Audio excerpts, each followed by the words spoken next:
омодагӣ барои чемпионати ҷаҳон байни ҷавонон ки қарор аст пас аз чанд рӯз барпо шавад, идома дорад.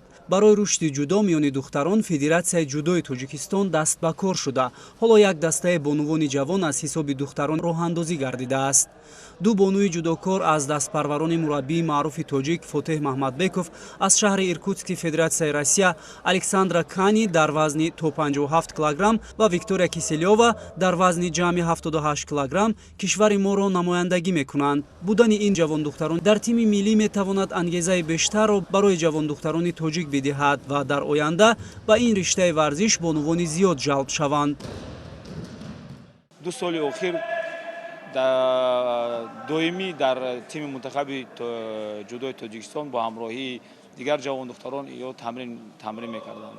Барои ҳамин якумин бор дар таърих мебошад ки легионерони дар тими мунтахаби ҷудо духтарон ворид мешаванд.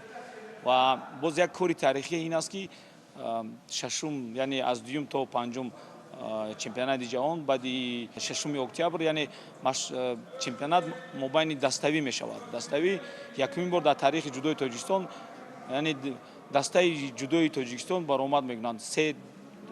Дар ин даста 3 ҷавонписар ва 3 ҷавондухтар баромад мекунанд.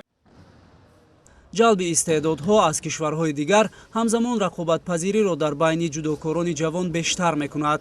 То ба имрӯз 539 варзишгар аз 67 кишвари сайёра дар ин чорабинии муҳташам ба Душанбе меоянд. Варзишгарони кишварҳои иштироккунанда ҳар лаҳза мумкин аст бештар шавад. масъулини соҳа иброз медоранд ки ин тадбирандешиҳо ба хотири он мебошад ки дар оянда боз ҳам ин намуди варзиши олимпӣ дар кишвар рушд кунад ва қаҳрамонони нав муаррифӣ шаванд.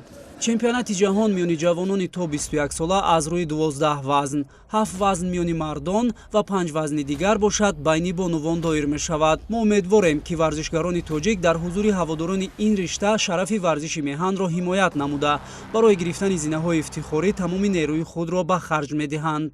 ҳамзамон бо ташаббуси раиси Федератсияи ҷудои мамлакат Исмоили Маҳмадзоир бори аввал тамоми рақобатҳои чемпионати ҷаҳони ҷавонон сабти телевизионӣ шуда, тавассути шабакаҳои маъруфи ҷаҳонӣ ба таври зинда инъикос мешавад.